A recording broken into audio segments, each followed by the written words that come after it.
You're not on the list for tonight's ceremony, Marcus. I'm standing in the hallway outside the grand ballroom, holding my portfolio of 5 years' worth of breakthrough innovations, and Jessica Walsh, our CEO, barely glances up from her tablet. Hotel staff buzz around us, setting up for the Young Leaders Innovation Awards ceremony. I check my phone for the invitation I was certain I'd received. I'm sorry, what?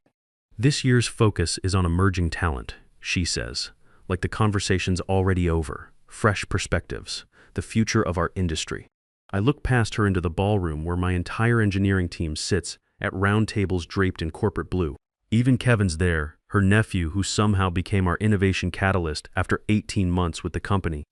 The same Kevin who presented my AI logistics framework to the board last month as his breakthrough concept. But the framework being honored tonight, I say carefully, that's based on my 5 years of research. Jessica finally looks up. Kevin brought fresh energy to the project. Sometimes senior staff get too attached to legacy approaches. She pauses, studying my face. You understand, that crystallized everything. I'm Marcus Stone, 48 years old, and I've been in technology since I was 12.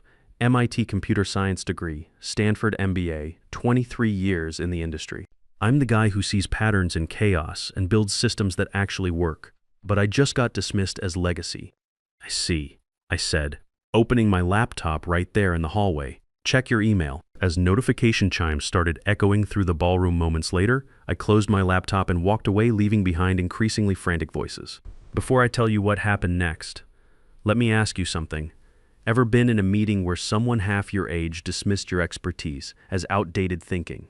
Where your decades of experience got treated like a liability instead of an asset? If you're over 45 and working in corporate America, you know exactly what I'm talking about. What I did next didn't just change my life, it changed an entire industry.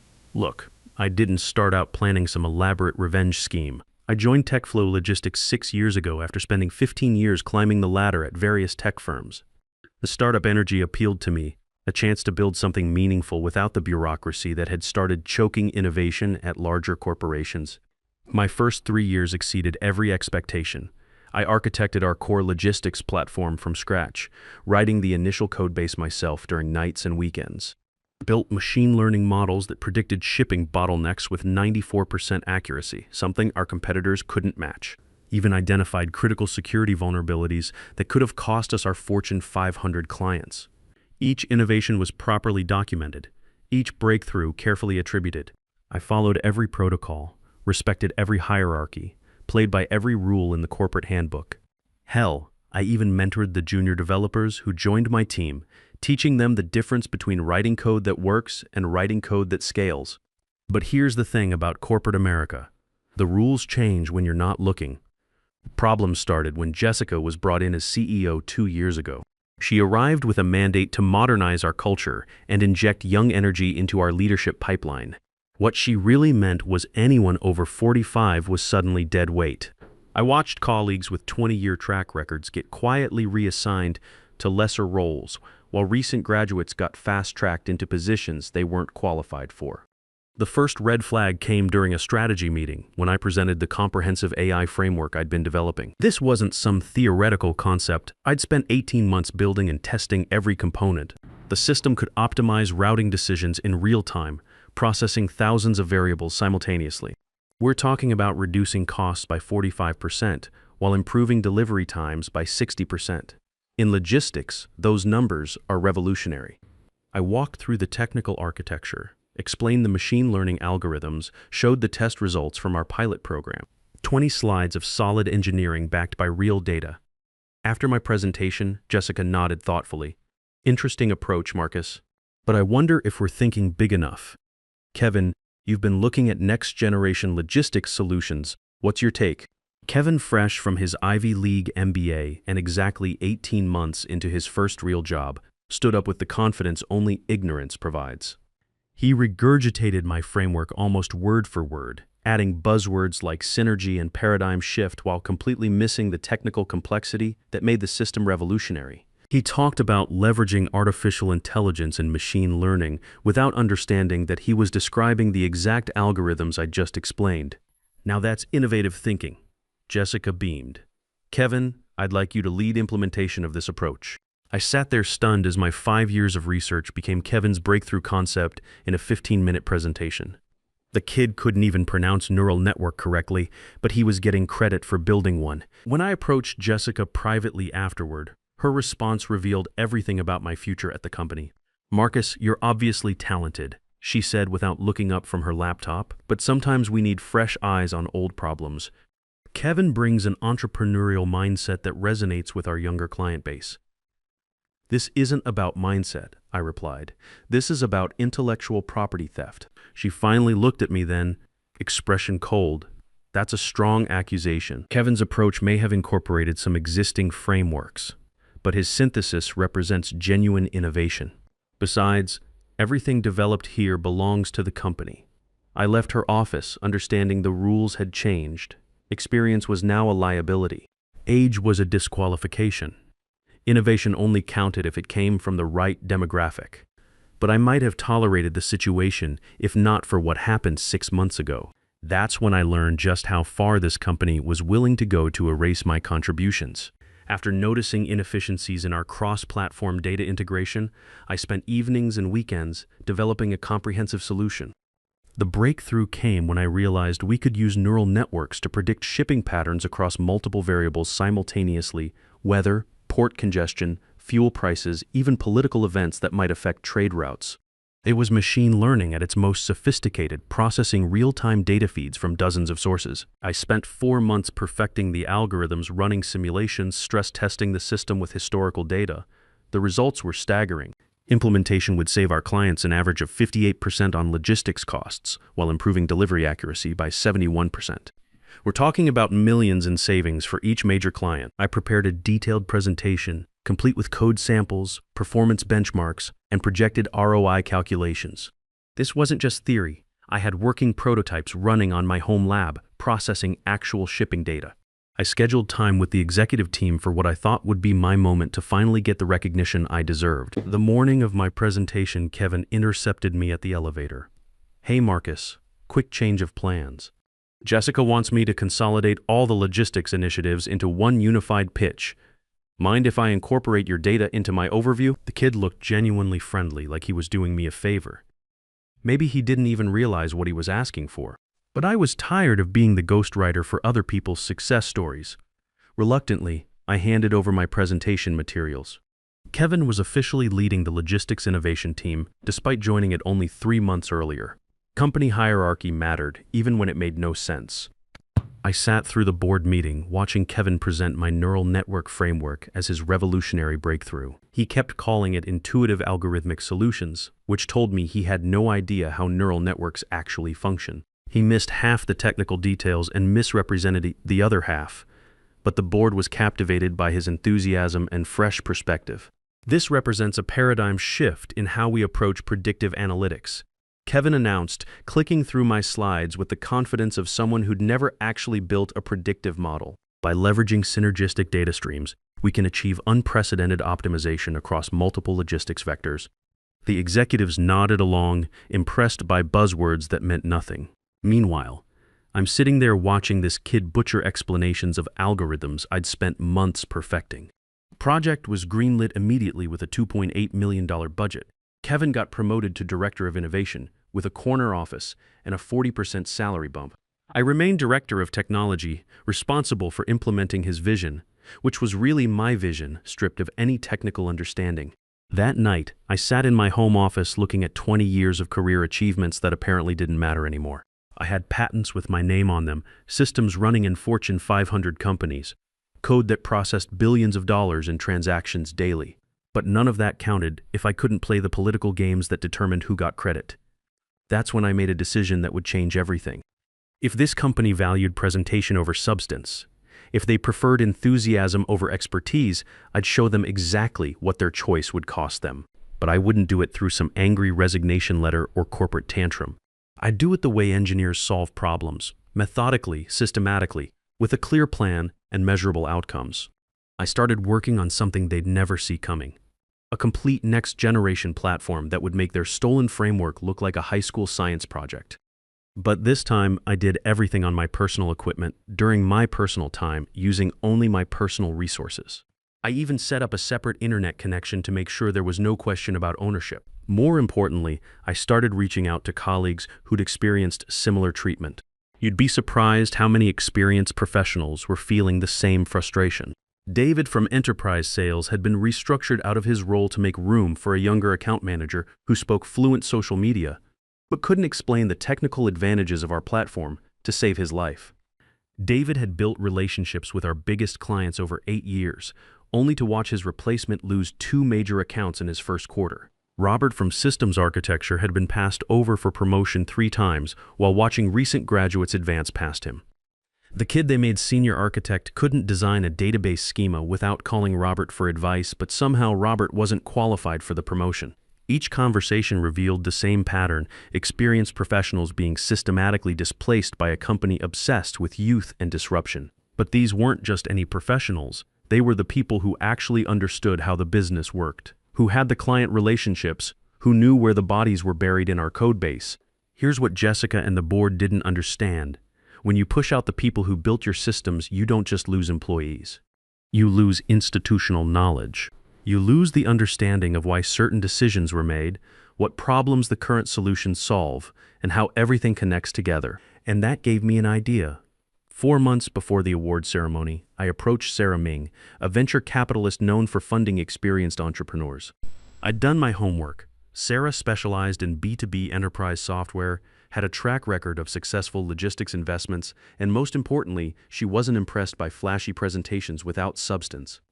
I presented my enhanced platform along with a comprehensive business plan. This wasn't just an improved version of what Kevin had stolen, it was a complete reimagining of how logistics optimization should work. Real-time processing, predictive analytics, automated decision-making, all running on a distributed architecture that could scale to handle global shipping networks. This could revolutionize enterprise logistics, she said after reviewing my technical specifications for 2 hours. Sarah was one of the few VCs who actually understood code, having been a software engineer before moving into investing. But why leave a director-level position to start over? Because I'm not starting over, I replied, revealing my second presentation. I'm starting with 12 senior engineers, a proven technology platform, and established relationships with 35 enterprise clients who are already expressing frustration with our current service limitations. Sarah's expression shifted as she absorbed the implications. You're not just leaving, you're taking half their institutional knowledge with you. I'm taking the half they've decided they don't value, I corrected. 6 weeks later, I had my funding commitments, $15 million Series A, with Sarah leading the round and 2 other enterprise-focused VCs participating. 2 months after that, I had office space leased under a holding company name and legal agreements with my future team members. I filed preliminary patents for my enhanced platform and began discreet conversations with clients who'd expressed interest in more sophisticated logistics solutions. The beauty of having worked in this industry for 23 years is that you build relationships that transcend any single company. These clients knew my work, trusted my expertise, and were getting frustrated with the declining service quality at TechFlow. Everything was in place. I just needed the right moment to execute. The Young Leaders Innovation Award ceremony provided perfect timing. When I learned Kevin would be receiving recognition for my framework, I prepared my final move. This wasn't about spite, it was about market correction. The industry was about to learn the difference between innovation and imitation. I drafted resignation letters for myself and 12 colleagues, finalized client transition agreements, and prepared a press release announcing our new venture. Stone Dynamics. The name was deliberate, personal, direct, no corporate doublespeak, just like the company we were building. That evening, I dressed carefully in my best Navy suit, not because I expected to attend the ceremony, but because I wanted them to see me one last time as the professional they'd underestimated. I drove to the hotel with my laptop bag and a portfolio containing documentation of every stolen innovation, every missed promotion, every time my contributions had been reassigned to younger colleagues. Standing in that hallway, holding my portfolio while being dismissed as legacy thinking, 3 years of accumulated insults crystallized into perfect clarity. Jessica wasn't just excluding me from one ceremony, she was announcing that people like me had no place in the company's future. The moment she finished explaining why I wasn't worthy of a seat at the table I'd helped build, I opened my laptop and sent the email that would change everything. Resignation letters went to HR for all 13 departing employees. Client notifications went to our top 35 accounts, informing them of our transition to Stone Dynamics and inviting them to continue working with our team. Patent applications went to the USPTO, documenting my ownership of technologies that TechFlow had been claiming as company innovations. And a press release went to industry publications scheduled for distribution at 8 a.m. the following morning. The notification sound started immediately, echoing through the ballroom like a countdown. I could hear phones buzzing, tablets chiming, the sudden murmur of confused voices as people opened emails they never expected to receive. I closed my laptop and walked away, leaving behind the sound of increasingly frantic discussions. I was in the parking garage when my phone started ringing. Jessica's name appeared on screen. I declined the call, then did the same for Kevin, then for Brad Hoffman from marketing. If they wanted to talk, they should have thought about that before dismissing me as legacy. By the time I reached my car, I had 7 missed calls and a stream of increasingly desperate text messages. The most telling came from Kevin, "We can work this out. Don't do anything hasty." The kid finally understood that his breakthrough concept was walking out the door with its actual creator. That's when I knew they'd finally grasped what I'd sent them.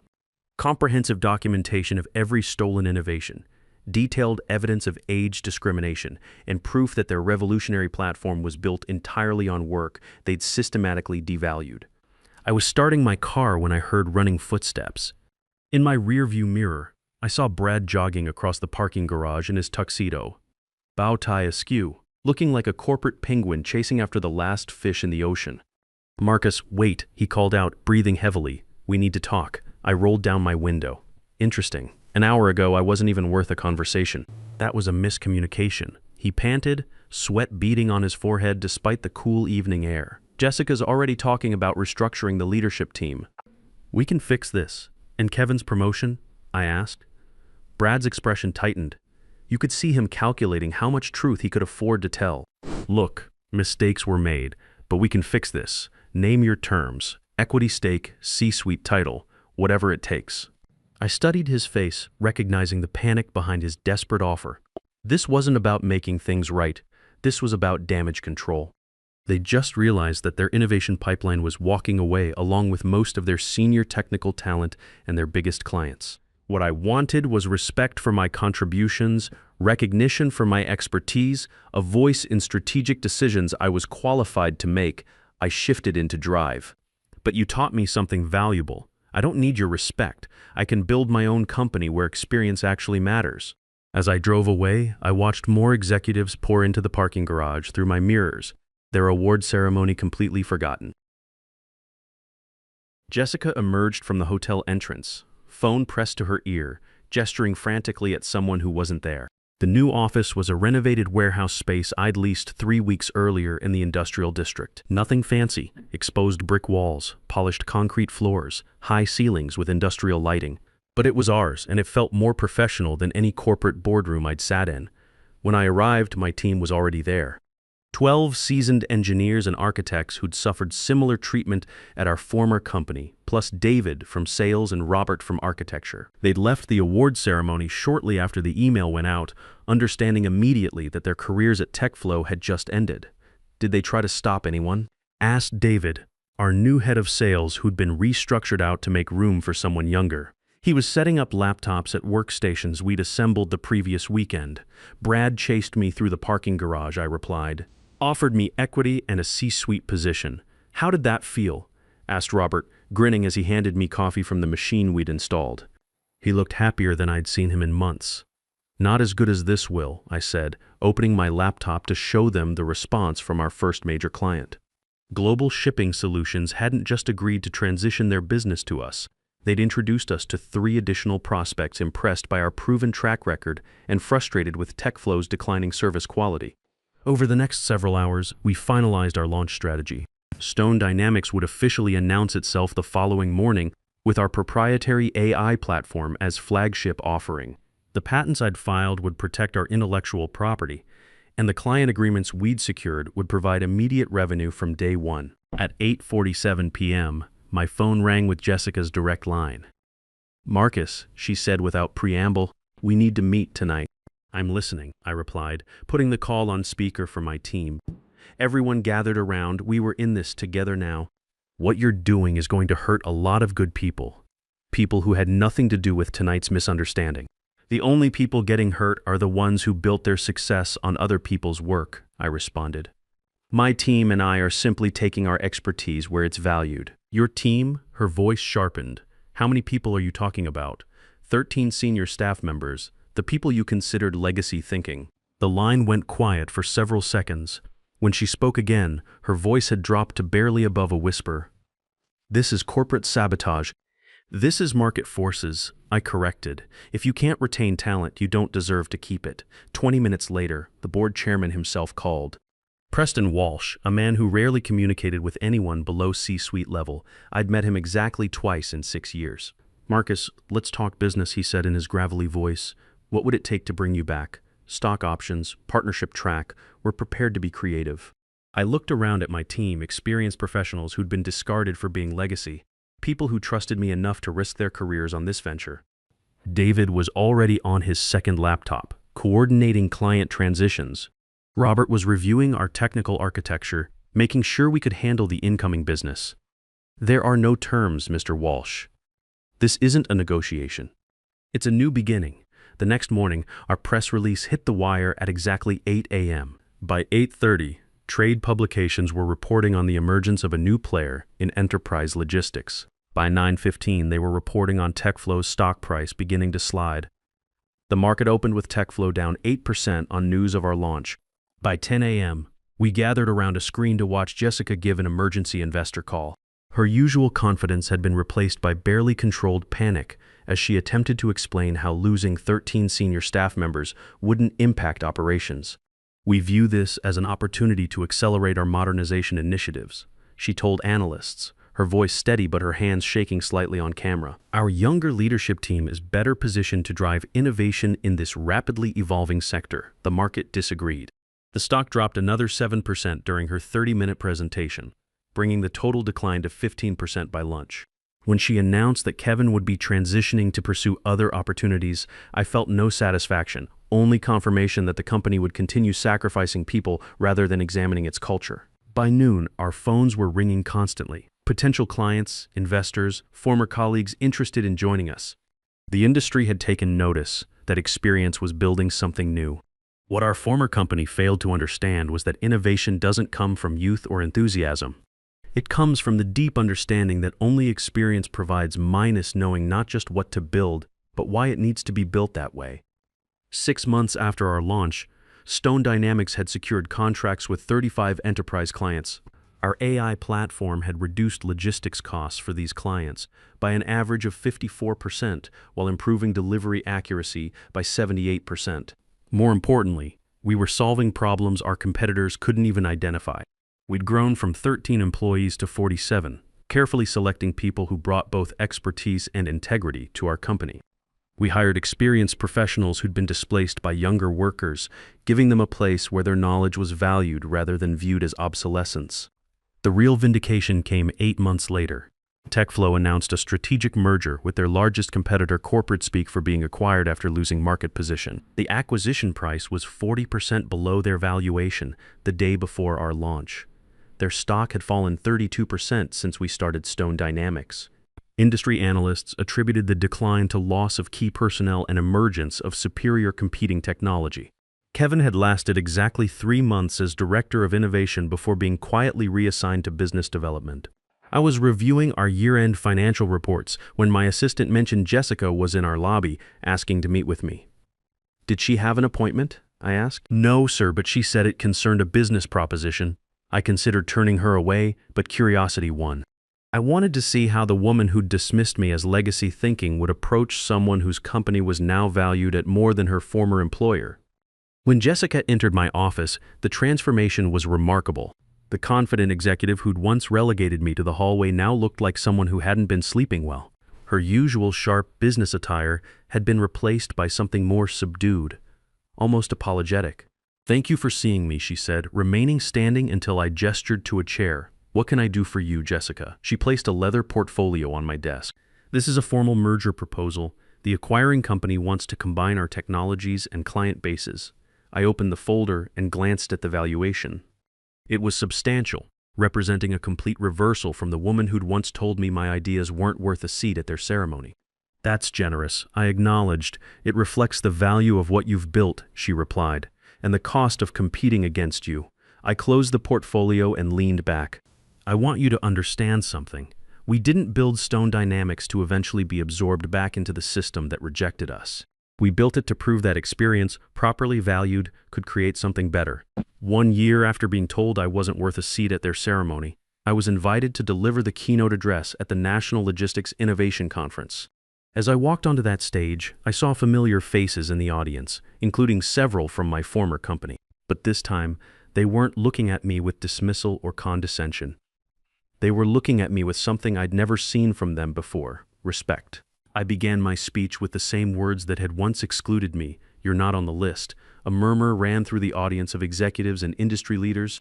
"Those words changed my life," I continued, "not because they hurt, though they did, but because they finally showed me the truth. I was seeking validation from people who would never recognize value they didn't create themselves."